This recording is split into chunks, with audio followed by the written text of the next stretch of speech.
Magandang araw po sa ating lahat. Magandang araw po lalong-lalo na sa ating Panginoon. Ako nga po pala si John Roby Medina at ngayong araw po, February 19, 2025, araw ng Miyerkules ay samahan po ninyo akong pag-aralan at unawain ang mga salita ng ating Panginoon. Ang pamagat po ng ating devotion ngayong araw ay kontrolado ba ng Diyos na manalo sa eleksyon pati ang mga corrupt compatibilism? At ang paksa po natin ay magmumula sa Proverbs chapter 21 verse 1. Sinasabi po rito, "In the Lord's hands, the king's heart is a stream of water that he channels toward all who please him." At mapunta naman po tayo sa ating katuruan ngayong araw. Unang-una, God is in control over human will and powers. Kumbaga, ang ating Panginoong Diyos ang siyang may control sa lahat ng desisyon ng tao, sa lahat ng authority na meron ng tao. Si Lord pa rin ang may final say kung i-allow niya ba to o hindi. Kumbaga, hindi pa natin naiisip or iisipin pa lang natin, alam na yan ng Diyos. Dahil ang Diyos natin ay matalino, alam niya lahat, nasa kanyang mga kamay lahat. Sa ikalawa naman, humans are fully responsible for their choices. Yun nga, kahit ang Diyos ang may control sa ating lahat, sa ating mga yung will and powers natin, yung authority natin dito sa lupa,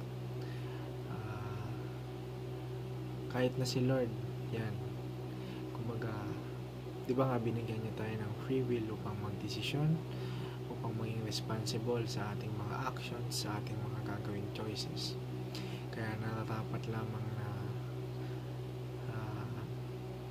ipanalangin natin sa Diyos, ipagpasa Diyos natin lahat ng ating mga gagawing desisyon, dahil kung tayo lamang, tiyak ikapapahamak natin yan.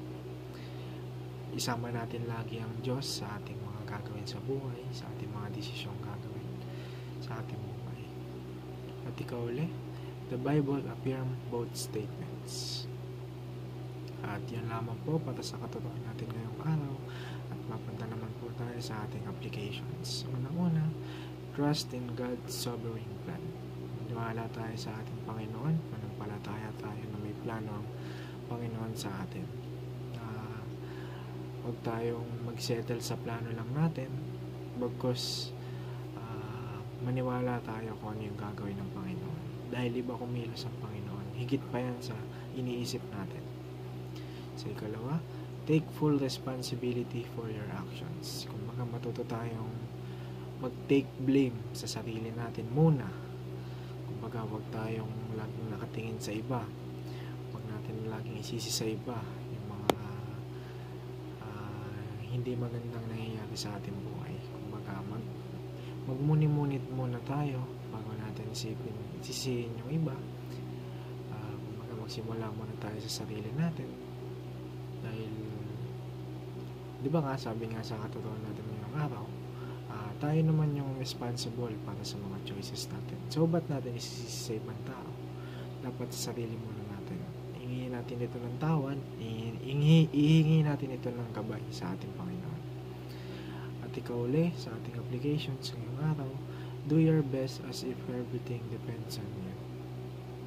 Yun nga, gawin natin lahat ng mga kaya natin.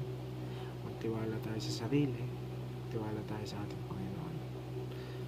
At yan lamang po para sa araw na ito. Muli, papasalamat po ako sa ating Panginoon at sa kanyang napakayamang biyaya sa pang-araw-araw. Yun lamang po. Maraming salamat po. God bless us all. Mag-ingat po tayo palagi.